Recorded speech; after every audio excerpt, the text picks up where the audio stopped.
They have a saying in Cincinnati, if you don't want to gain too much weight, drink CINCI Light, the Cincinnati choice for a light beer. Now, just to get it right out of the gate, I've already made up my mind that Jannik Sinner is going to win here in Cincy, and he's also going to win the US Open. And here is one reason why, reconfirming my bias almost soon as I arrived in Cincinnati. Take a look at this. Despite winning, and this is when he played Mr. El Diablo, young, talented Canadian with a big serve. Despite winning that match, Sinner went back to fix his serve at 10 p.m. Now, I was at that match, but let's take a look at this footage of him fixing the serve at 10 p.m.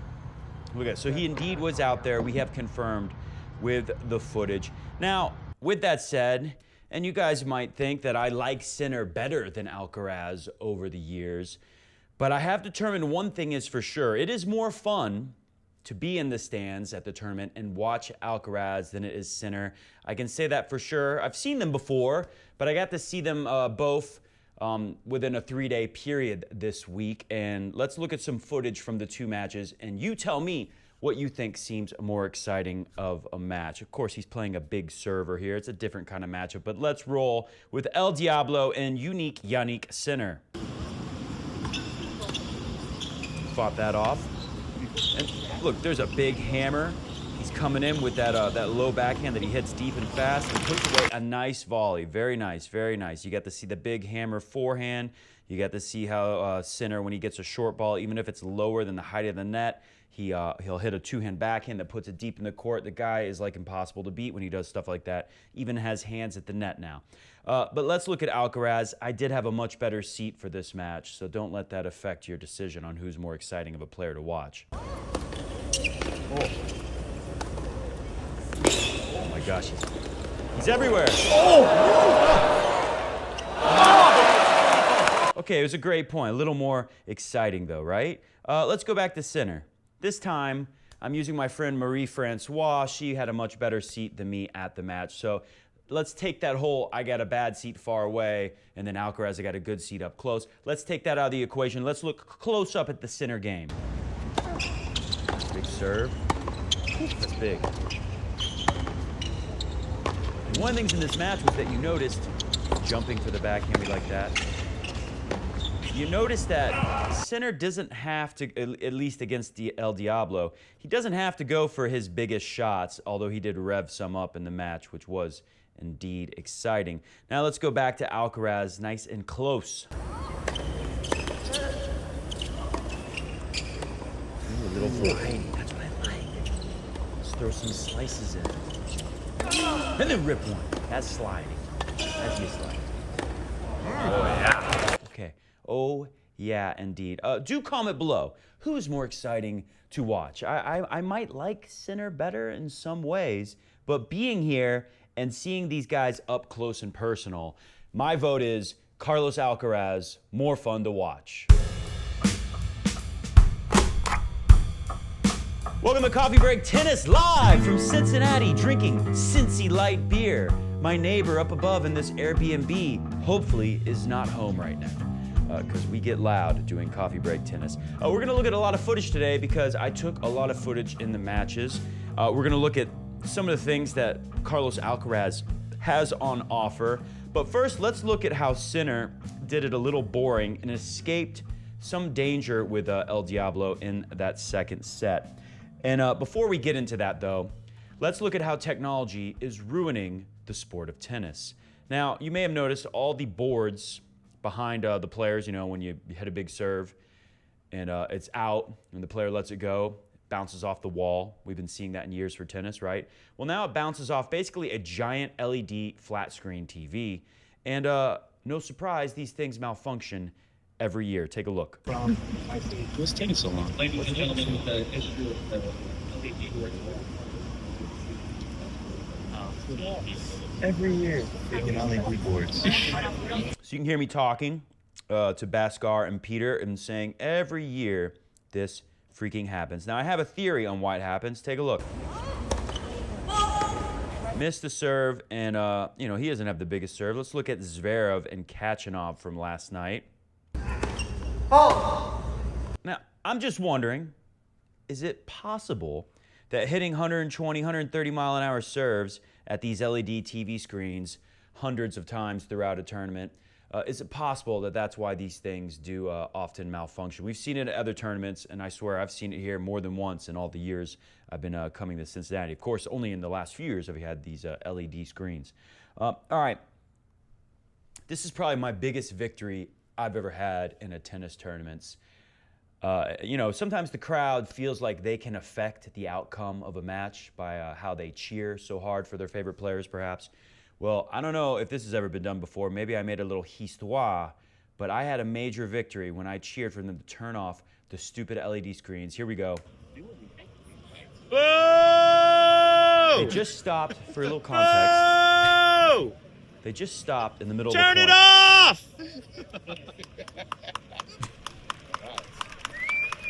Yeah! Yeah! Oh, Matt, you got him to turn it off. I did indeed They turned it off. get them to turn the thing off. Now, sorry, the camera's a little blurry there in the beginning, but you get the idea. They had just stopped in the middle of a point because the screen was malfunctioning yet again. They had already stopped play for quite some time before that, and the player's Sinner, man, you got to give Sinner credit. He's okay with playing through distractions. You know, they stopped. They were going to wait until they fixed the malfunction. Would have took all night. And Sinner said, you know what? The screen, you know, it's a little messed up, but it's not a major distraction. Let's just play through it. And El Diablo was okay with that. But then it started flashing in the middle of points. They had to stop the point. And then I started booing very loudly, said turn it off. And they listened to me. They turned it off within seconds of me saying turn it off. So that probably my biggest victoire. But not long after that, technology stepped in again, this time up high in the luxury suites where you do, I've been there once, you do indeed, I can confirm, get free beers with free refills. Well, not really refills, they just give you more beers. Anyway, and you can have a lot of them. Trust me, you can have very many of them. They don't stop you, there is no limit. Although they do cut it off at like 10 p.m. if the match goes very late. They don't want people getting too crazy, rowdy, crunk into the night. But yeah, so up there in the luxury suites, the fire alarm starts going off and the match gets interrupted again. Take a look at this one. This is pretty wild. Never seen this before. Little flashes. Good people are not value based. That's more annoying. Right? That's how it sounded, that's all. I'm telling you, this technology's ruining. Technology's ruining the whole tournament. And you know what, Sinner? This is a great moment. Sinner says, you know, it's way up there, the flashing lights. You know, we're not going to see it unless you hit a lob directly up. I might see it briefly before I hit an overhead or something. Let's play through that, right? Malfunctioning screens, fire alarms going off. Yannick Sinner, he's a simple man. His father works in a kitchen, can't even make it to the French Open final. He says, let's play through it. Big round of applause from the crowd. Simple. Now you might say, Matt, this is not too big of a deal. Stuff like this happens. They just dropped $200-something million into improving the tournament and the grounds around the tournament. They're going to iron all the kinks out of this stuff. But what I'm going to say is that's not even the biggest problem with the technology. The biggest problem is the electronic line calling, getting rid of the human element, which I actually liked having the lines people. I liked the challenge system. I thought it was more exciting for the crowd to say, like, I thought that was out. And then the player challenges, and then what do you know, on the big screen, it is out, and everyone feels like they're a part of it. I knew that was out. Sinner knew it was out, too. Me and Sinner, we're like the same person, practically. We think of these things the same way, right? It makes you feel a connection with the players. I really enjoyed that. But a bigger problem than that is the fact that they admit up to like 0.3 of an inch, or maybe a centimeter, there can be mistakes. Now, comment below if you know more about it than me, but that is my understanding. That's what I heard, especially, maybe not on hard courts, but definitely during the French Open, they talked about how like there is a little bit of a, what's the term I'm thinking of, Bhaskar? You're smart. There's a little bit of margin for error. Not margin for error. There's a little bit of an error rate. Whatever you call it. The thing can get messed up sometimes, at least when you do it on the clay, since the surface is constantly changing with the clay moving and being displaced, to use a fancy word. But I think, and this happened last night. You remember this, Bhaskar? Kalinskaya, she wanted to take out her phone and take a picture of like a ball mark because she was 100% convinced that the call was wrong. I was watching this French guy who's going to play tonight against Holger Rune, Terence Atman. He hit a ball. They called it good. Electronic machine didn't call it out. And he said, I saw it out, right? Who was he playing? Oh, Kaboli, the guy that might have ended Djokovic's career when he injured him at the end of that quarterfinal at Wimbledon. Let's not get back into that. I hate that one. So Kaboli, he was sure that the ball was out. And Terence Atman is on top of the baseline, or not the sideline. He approached the net, hit an approach shot. He's right on top of the line at the net. So, he's got a great view of the line, and he's even closer because he's up at the net rather than being at the baseline. And he said, he put his hands on the net and looked at it for a while. And he said, Flavio, is it Flavio? It's not Fabio. It's Flavio Kaboli. He said, Flavio, I saw it out, man. I saw it out, but the umpire said, well, the robot said it's in. Both of those players were pretty sure it was out. And it was Terence Atman's point. He really wanted that victory. Of course, he got it, and then some, taking out Taylor Fritz. How bad does Taylor Fritz feel losing to this guy? He came in the tournament 139 in the world, I think, or 143. Now he's 93 in the world and climbing. Quick, do you think he's going to beat Holger Rune tonight? I think he has to. He will. Bhaskar says, my French friend Terence Atman, who I pumped up with some French, right? You think it helped him, me yelling in French? And the other guy, there was one other guy who can speak. There was a real French guy next to us yelling out in French, and then there was me, a fake French guy, pretending to be French. I think it helped him. I think it helped him for sure. You heard it here, folks. He's going to win against Holger Rune tonight. With this platform, I would think the Frenchman has a chance. Yeah, because Holger Rune's not playing his best for sure. Yeah, I give the guy a chance. Has a huge game. Anyway, so watch this one. We'll look at it at slow-mo too. I think this ball is in. This is a second serve from Alcaraz.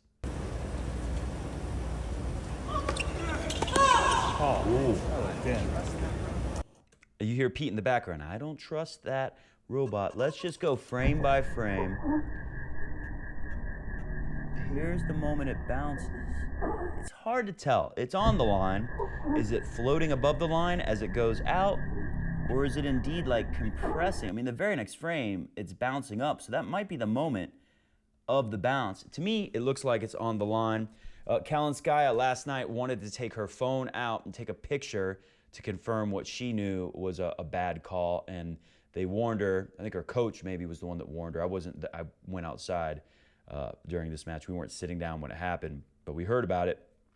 I believe her coach said it's a $10,000 fine if you do it, and the umpire did indeed confirm, I'm going to give you the fine if you take your phone out. So she didn't do it. Anyways, that to me, that looks in. And then there's one other problem with the technology here, and this happened in that Terence Atman match against Kaboli.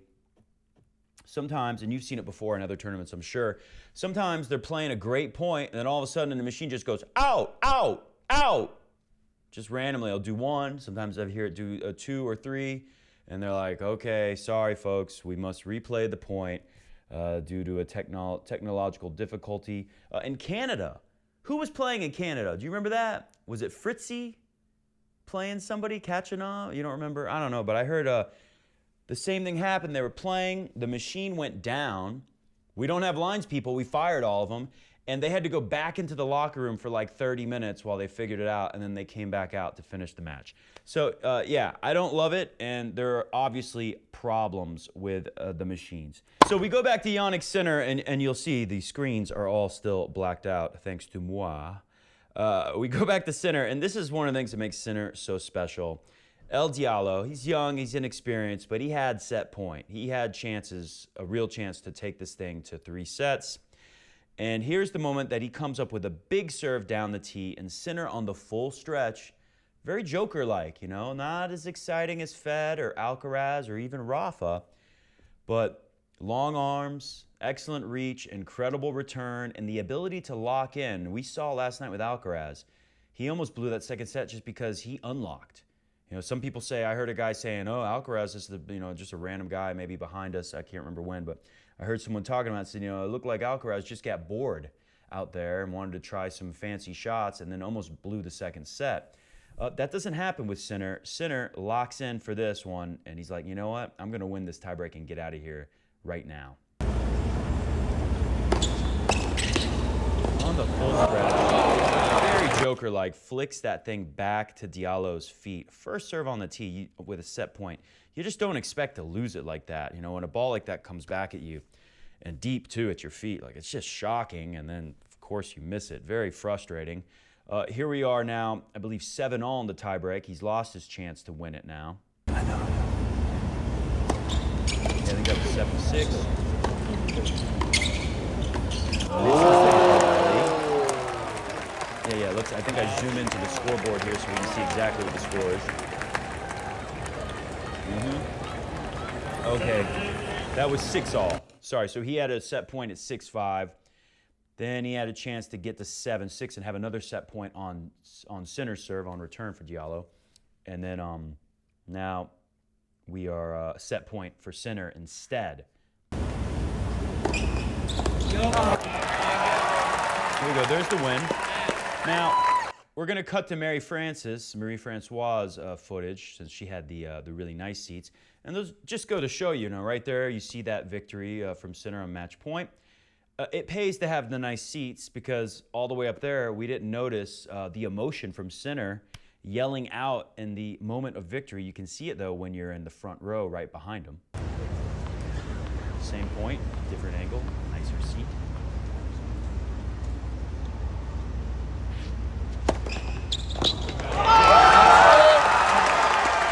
Yeah, Sinner's like, come on! And no idea sitting up there in the cheap seats with the hoi polloi. All right, so let's go to the draw with that. And of course, we're going to start with number 1, Yannick Sinner's section of the draw. So he started with a bye. He got Mr. Galan, Daniel Alahi Galan, 1-1. Pretty easy. That was the match we were just looking at against Diallo, 6-2, 7-6. Should have been 3 for Diallo, but Sinner, I wouldn't say Diallo didn't really do anything wrong. Sinner's just, that's why he's number 1 right now. Mannarino, a little tougher. Instead of 6-2, 7-6, it's 6-4, 7-6 for Mannarino. Now, we did see Mannarino taking out Tommy Paul. Maybe let's look at some of that footage right now. And I was reading some of the comments Sinner made after his win and press, and he said, Mannarino is playing really well here, and it's tough to play him here because he's hitting a very low ball, but with a lot of spin. So, typically you think of a very spinny ball as having some height on it. But Mannarino, and what do you know, I'm sitting in the perfect place for us to see the spins on the balls. And good for you if you're thinking about going to a tennis tournament. You can see the different kind of angles. We were sitting up at the corner for Sinner. You see my view right behind the baseline, which obviously I think that's the best. But here's, most people don't want to do this because they have to turn their heads. We were kind of far enough, but close enough to have a pretty good view of the action. This is the grandstand in CINCI here. We were far enough to where you don't have to do this the whole time. You just have to kind of move your eyes left and right the whole time. Take a look at this, though. Try to follow the bounce.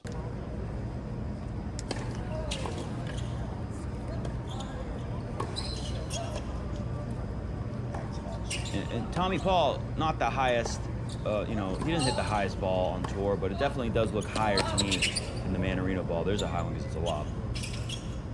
Love this. Mannarino tracks down the overhead. Exciting point. Anyways, let's go back to the draw, but just thought that'd be fun to look at an alternate view for you if you're trying to pick your seats for a tournament in the future, and a chance to see what Sinner was talking about with Mannarino. Anyways, he took out Mannarino. Now, Sinner being nice, kind of like Rafa. Sinner reminds me of Rafa in a lot of ways, even though his game reminds me of you don't want to say a better version of Djokovic because Djokovic is the greatest of all time, but a version of Djokovic who hits the ball harder and has a bigger serve. You can say that at least. But like Rafa, doesn't break his racket, doesn't throw his racket, and gives a lot of credit to opponents that he's probably going to destroy. And here's a connection because it's Uncle Tony who ruined. He ruined his game, right? Uncle Tony's been a great coach for Rafa, but not so much for Felix Auger-Aliassime. Now, we all know Zverev went to consult with Uncle Tony. We'll see what effect that has on Zverev. So far, he's doing pretty well, though. And Zverev also has said that this court is playing slower than it ever has before, and he doesn't understand why because the U.S. Open has been pretty fast lately. He says that this is a lot slower than the U.S. Open is going to play. Holger Rune says it's good they slowed the courts down here in Cincinnati this year because it plays just like the U.S. Open now. So do with that what you will. I've also heard, who was it? Medvedev, I think, said it's even slower here than it is in Canada, which it's always faster than it is in Canada, in CINCI every year. So that's something new.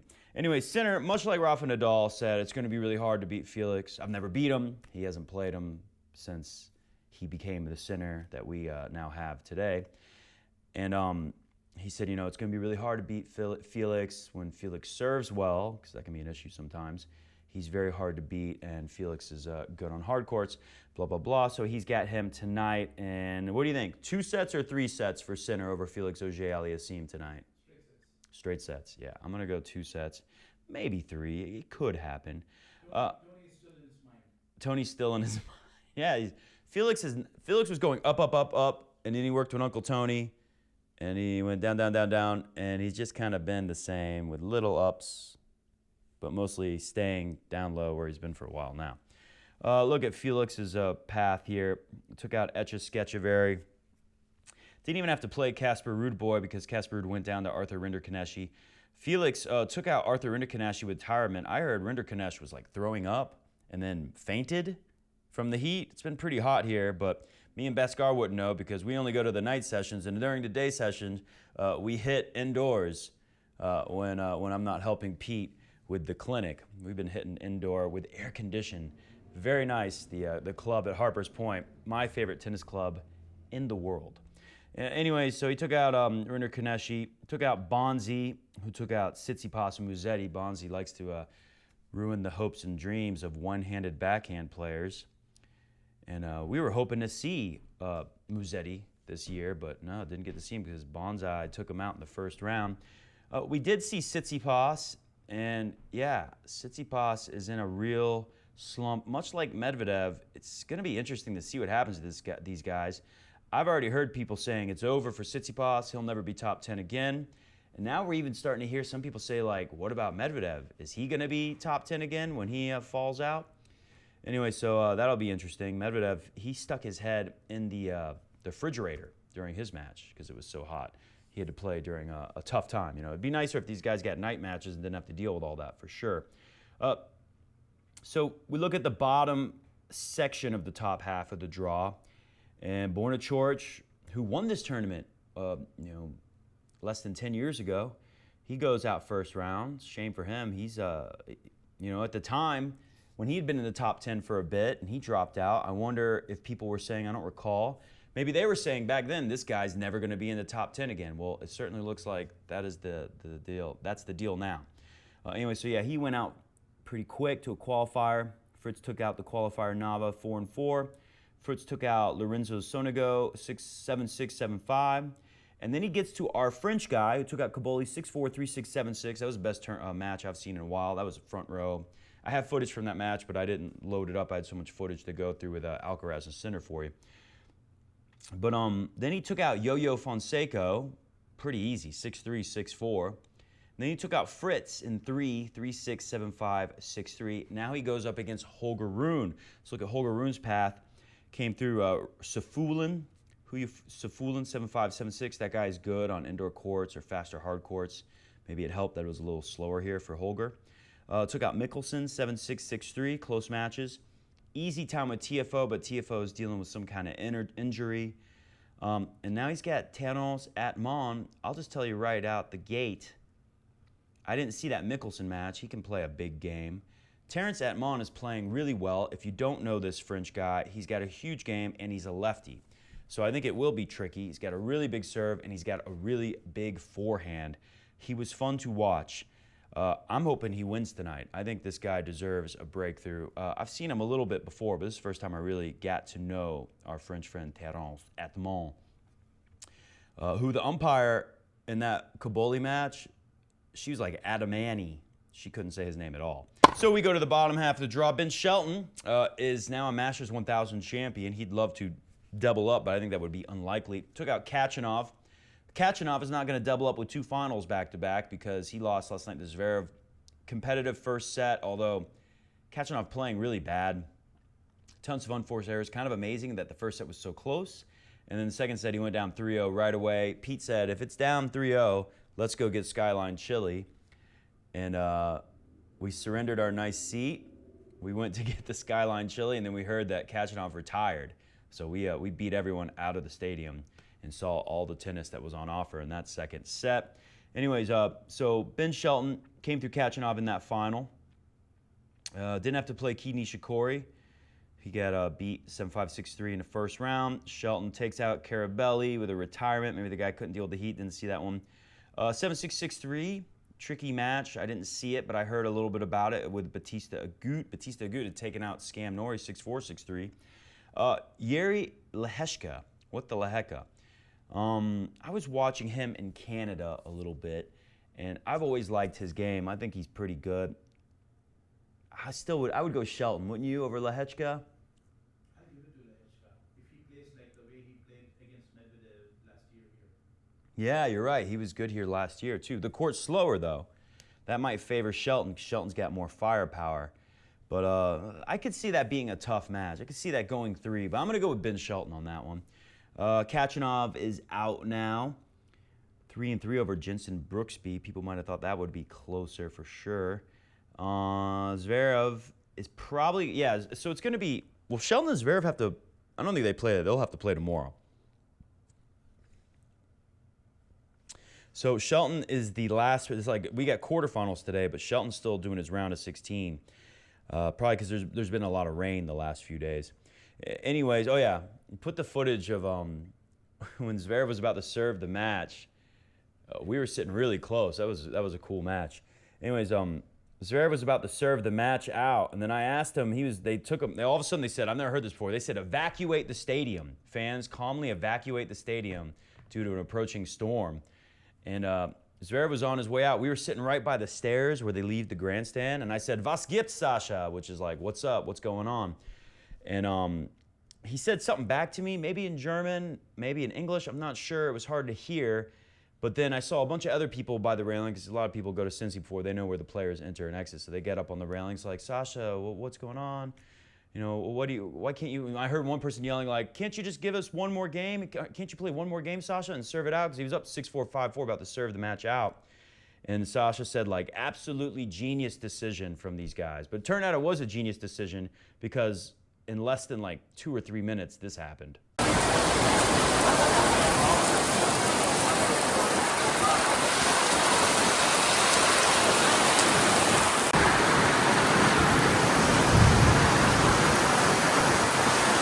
And then here you see me and Bascar and his friend Neil. We are dressed in garbage bags. Neil went to Seton Hall. He's a smart guy, and he found the trash bags for us. I don't think they were used trash bags, right? No. Yeah, they're fresh and clean. So we had to walk out of there in like a flood condition while everyone else was like sheltering in place. I don't know if they just were waiting for the storm to go away or if they really thought like play would resume that night. There was no chance that was going to happen. Anyway, so we saw that one. That was against Nakashima, 6-4, 6-4. Took out Kachanov, of course, with a 3-0 retirement. Zverev and Ben Shelton, who do you like here? Zverev has already complained that he doesn't like that they slowed the courts down. He prefers it to be faster, especially going into the U.S. Open. He thinks the U.S. Open is going to be faster than this year's CINCI.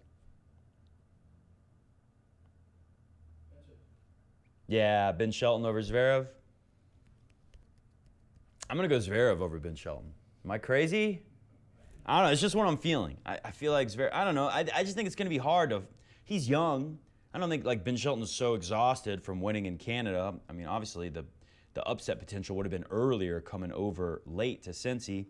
But I don't know. I feel like Zverev is going to have a good result here. And then we go to the bottom section. A good result as in he's going to lose to Alcaraz. But typically on this court, you would say that Zverev could pull it off against Alcaraz. Zverev's a good hard court player. You know, Zverev prefers the clay, but are you going to pick Alcaraz over Zverev on clay? I think like a faster hard court, Alcaraz is more vulnerable. So Zverev maybe could come through to this final and lose the center. But of course, I'm hoping that we get a center Alcaraz final. Anyways, bottom half of the section. Let's hurry up because I got to get out of here. We're going to the courts very soon. But you can see Shapo, another one of these guys. When he fell out of the top 10, I wonder how many people said this guy's never going to be in the top 10 again. I mean, it can happen. You know, it could happen to Tsitsipas. It's hard to believe it happened to Medvedev, a Grand Slam champion. But it surely could happen. I'm going to say maybe no to Medvedev. Do you think Tsitsipas is not going to get back in the top 10? No, because it's all because of the bad dosa. Yeah. You think Bhaskar says it's because of bad dosa, or Paula Badosa, the bad dosa. Dosa's a delicious food in India, kind of like almost like an Indian pancake. So yeah, she was bad dosa, bad news for Tsitsipas. Yeah, that could be possible. Maybe when he restores peace and happiness in his life again. Also, the issues with his dad as his coach and firing his dad. It sure didn't work. It sure didn't work out with Ivan Nizovic, though. Ivan Nizovic was like making fun of Tsitsipas, and then Tsitsipas fired him soon after. Anyways, yeah. So Alcaraz came through Zoomer, lost the set to him again, like in Wimbledon. Comes through Nardi. That was a fun match to watch, but 6-1, 6-4, and really it shouldn't even been that close. Alcaraz just kind of lost focus like he's known to do. Rublev, is he going to pose any problems in the quarters? No, shaking. Bhaskar shook his head no so fast. Hit the music. We're going to get out of here, and we're going to look at some more highlights. First off, how about this one? We wanted more Alcaraz because the seat was so good, so I had to dip into my limited reserve of Italian knowledge and try to pump up Luca, and it worked for a little. Forza Luca! È il mio giocatore preferito!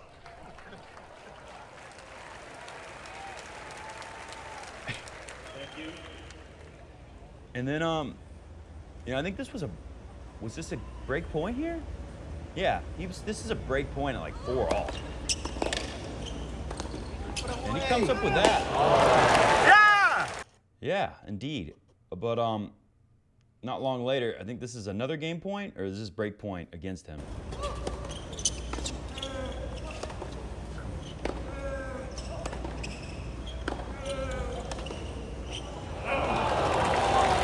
Yeah, that was game point.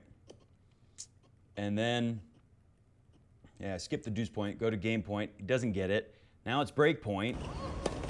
Double fall. And very Italian, very expressive with the hands. Very upset, obviously, pointing at something on the baseline. The baseline made me lose. I just want to look at Alcaraz because seeing him up close like this, this is the third time I've seen Alcaraz here in Cincy. And seeing him up close like that was really awesome. And like, let's look at some of the stuff that makes him special because it's easier to see when you're up close right behind the baseline. So, you see a lot of stuff like that with Alcaraz. Beautiful handwork. What's this one? Now, he misses that, but just the fact that you're not going to see Sinner go for a lot of shots like that. Here's some more Alcaraz hands in action.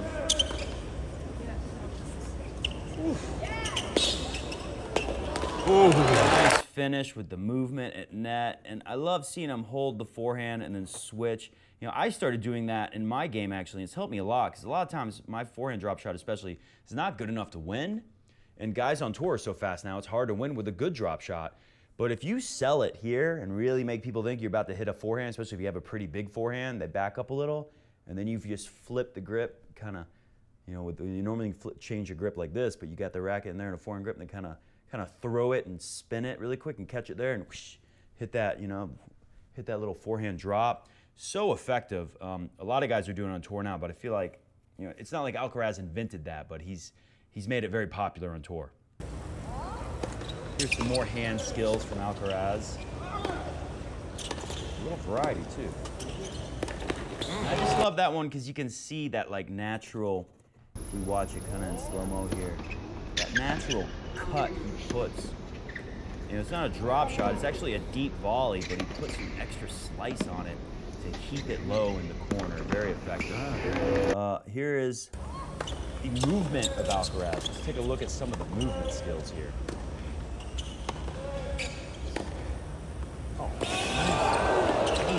Yeah, sure, like he didn't make that shot in, but he came close, and most guys they're not even gonna get to try on that. He's there. Oh, again, didn't make the shot, but incredible court. That's one of the things, excuse me, one of the things you really notice when you watch this guy up close is the court coverage, the variety and height of his spins, the incredible hand skills, and of course, when he just starts unloading on forehands. That was the most fun.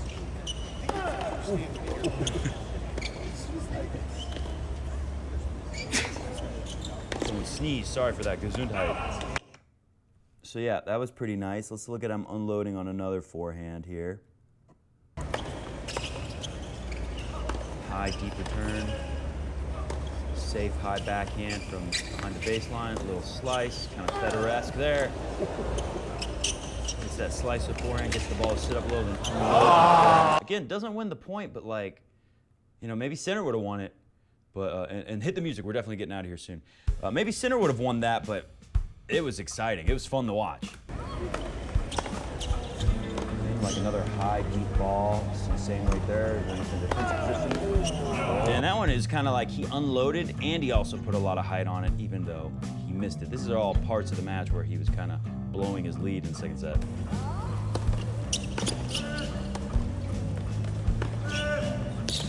Pretty big backhand on the run. Resets, hits a big one there. Ooh. Oh.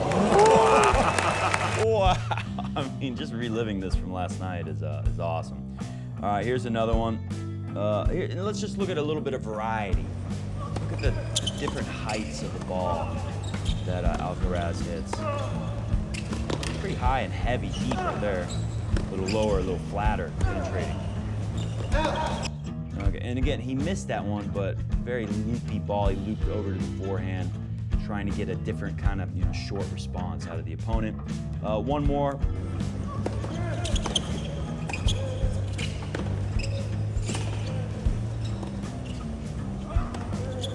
Love that when he jumps into the sliding backhand. You're looking at that at Wimbledon a little bit too. Anyways, there you go. Thanks for joining us today. Enjoy the matches. Enjoy everything. And we might do another video, maybe just an audio-only podcast before I get out of Cincinnati. We're leaving Sunday night. The final, I believe, is on Monday this year. Anyways, we might do another video, but we'll definitely be back in time for the U.S. Open draw. But just watch Cincinnati closely. Maybe the courts are slower than the U.S. Open, but this is a pretty good preview of what we can expect. And I think our top three are obviously the top three in the world: Sinner, you know, Alcaraz, and Zverev. But don't forget, Novak Djokovic skipped this thing, but I've heard he's practicing and looking pretty good, feeling healthy again. He's going to make a push at the U.S. Open. But I do expect a good chance, if it's not Zverev and Sinner, it's Alcaraz and Sinner in the final here, and I think there's a good chance we'll see the same at the U.S. Open. See ya!